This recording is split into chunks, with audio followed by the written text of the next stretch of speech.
ഒരു ആവശ്യവുമില്ലാതെയാണ് ഒരു ദേശീയ പാർട്ടിയുടെ ഓഫീസിലേക്ക് ഡൽഹി പോലീസ് കടന്നു വന്നിരിക്കുന്നത്.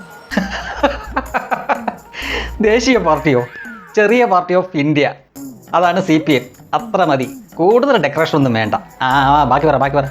ഈ ഐഷി ഘോഷിനെതിരെ 4-5 വർഷം മുമ്പ് ഉണ്ടായിരുന്ന ഒരു കേസ് പൊടിതട്ടിയെടുത്ത് അവരെ ഈ പാർട്ടി ഓഫീസിൽ നിന്ന് പിടിച്ചുകൊണ്ട് പോകാൻ വേണ്ടിയാണ് ഡൽഹി പോലീസ്. അതത് പഴയ കേസാണെങ്കിൽ അന്വേഷിച്ചുകൂടെ?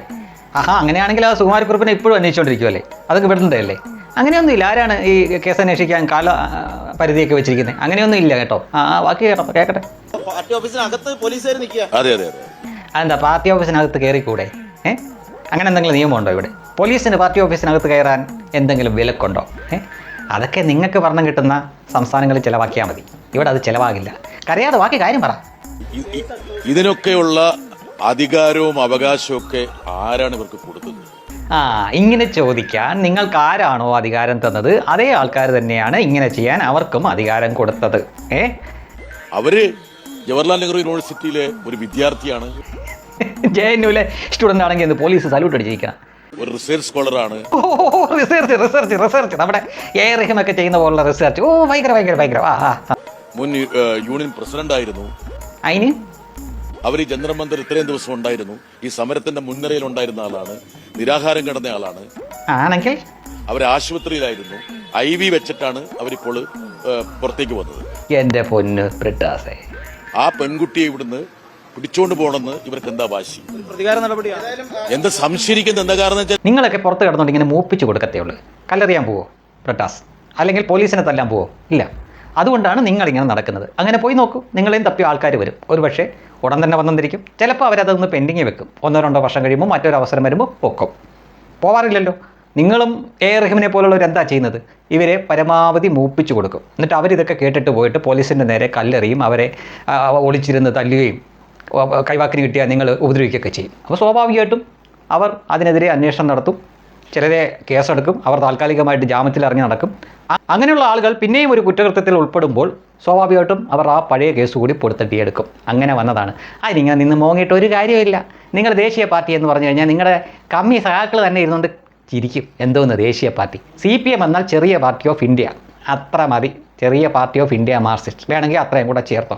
നിങ്ങൾക്ക് ദേശീയ തലത്തിലൊരു പാർട്ടി ഓഫീസൊക്കെ ഉണ്ടായിരുന്നു. അതിനിന്ന് വലിയ പ്രസക്തിയൊന്നുമില്ല.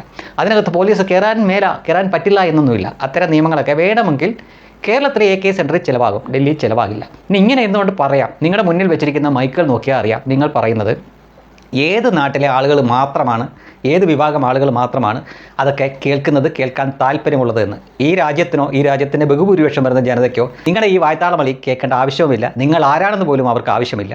നിങ്ങളുടെ തന്നെ ഇവിടെയുള്ള നാട്ടുകാർ നിങ്ങളെപ്പറ്റി പറയുന്നത് നിങ്ങൾ ഏതെങ്കിലും കാലത്തൊരു തെരഞ്ഞെടുപ്പിൽ നിന്നിട്ട് ജയിച്ചിട്ട് പോയി ഇതൊക്കെ പറഞ്ഞാൽ എന്തെങ്കിലുമൊക്കെ കാര്യമുണ്ടായിരുന്നു എന്ന്. ഇതിപ്പോൾ പിണറായിനെ കുറേ പുകഴ്ത്തി പറയുകയും കൈരളിൽ നിന്ന് താളം വിട്ടേറ്റയും ബലമായിട്ട് കിട്ടിയ ഒരു രാജ്യസഭാ സീറ്റാണ്. അതിങ്ങനെ ദിനംപ്രതി ഒന്നോണം അതിനെ അവമതിപ്പുണ്ടാകുന്ന രീതിയിൽ നിങ്ങൾ പ്രതികരിക്കുകയും ആവശ്യമില്ലാത്ത ഓരോ ഇടത്തും വലിഞ്ഞു കയറി ചെന്നിട്ട് സമരത്തിൻ്റെ ഉത്തരവാദിത്തം ഞങ്ങളാണ്, അല്ലെങ്കിൽ അത് വിജയിപ്പിച്ചത് ഞങ്ങളാണ് എന്നൊക്കെ പറയുന്ന തരത്തിൽ ഇവിടെ എന്താ പറയുക, എട്ടുകാലി മമ്മൂഞ്ഞ് കളിക്കുകയൊക്കെ ചെയ്യുകയും ഈ അഭ്യാസങ്ങൾക്ക് പുറമെ പോലീസ് ഇതുപോലെ കുറ്റവാളികളെ അന്വേഷിച്ച് വരുമ്പോൾ അവരെ പുട്ടിയടിച്ച് വെളുപ്പിക്കുന്ന പണിയും കൂടെ എല്ലാം കൂടെ ഒരുപോലെ ചെയ്യുമ്പോൾ നിങ്ങൾക്ക് ജനങ്ങൾക്ക് വേണ്ടി എന്തെങ്കിലും ചെയ്യാൻ സമയം വല്ലതും മിച്ചം കിട്ടാറുണ്ടോ മിസ്റ്റർ ജോൺ ബ്രിട്ടാസ്? അതും കൂടെ ഇടയ്ക്കൊക്കെ നോക്കണ്ടേ? ഇപ്പം നിങ്ങളുടെ പേരിൽ ഏതെങ്കിലും ഒരു വിളക്കുകാലെങ്കിലും ഈ നാട്ടിൽ ഇതുവരെയും കണ്ടിട്ടില്ല. സാധാരണഗതിയിൽ നോമിനേഷനിലൂടെ MP ആയവരുടെ പേരിൽ പോലും നമ്മുടെ നാട്ടിൽ നോക്കിയാൽ ബസ് സ്റ്റോപ്പോ അല്ലെങ്കിൽ ഈ ബസ് കാത്തിരിപ്പ് കേന്ദ്രം, അതാണ് ഞാൻ ഉദ്ദേശിച്ചത്, ബസ് കാത്തിരിപ്പ് കേന്ദ്രമോ ഈ ഹൈമാക്സ് ലൈറ്റുകളോ ഒക്കെ അവരുടെ പേരിൽ കാണാം. പക്ഷേ ഇന്ന് വരെ ഞാൻ പലയിടത്തും കേരളത്തിൻ്റെ പലയിടത്തൂടെ പോയിട്ടും ജോൺ ബ്രിട്ടാസിൻ്റെ പേരിൽ എന്തെങ്കിലും ഉള്ളതായിട്ടും ഞാൻ കണ്ടിട്ടില്ല. അപ്പോൾ അങ്ങനെ പോലും ജനങ്ങൾക്കൊരു ഉപകാരമില്ലാത്ത നിങ്ങൾ പിന്നെ ആരെ കാണിക്കാനാണ് ഈ അഭ്യാസമൊക്കെ ആയിട്ട് നടക്കുന്നത്? നിങ്ങൾക്ക് നാണാവുന്നില്ലേ ബ്രിട്ടാസേ? എന്തോരം തെറിയാണ് ഒരു ദിവസം നിങ്ങളുടെ ആ സോഷ്യൽ മീഡിയയിൽ കമൻറ്റിലൂടെ നിങ്ങൾ കേട്ടുകൊണ്ടിരിക്കുന്നത്. അപ്പോൾ തന്നെ നിങ്ങൾക്ക് മനസ്സിലാവുന്നില്ലേ നിങ്ങളെ ആളുകൾ എത്രമാത്രം വെറുക്കുന്നെന്ന്?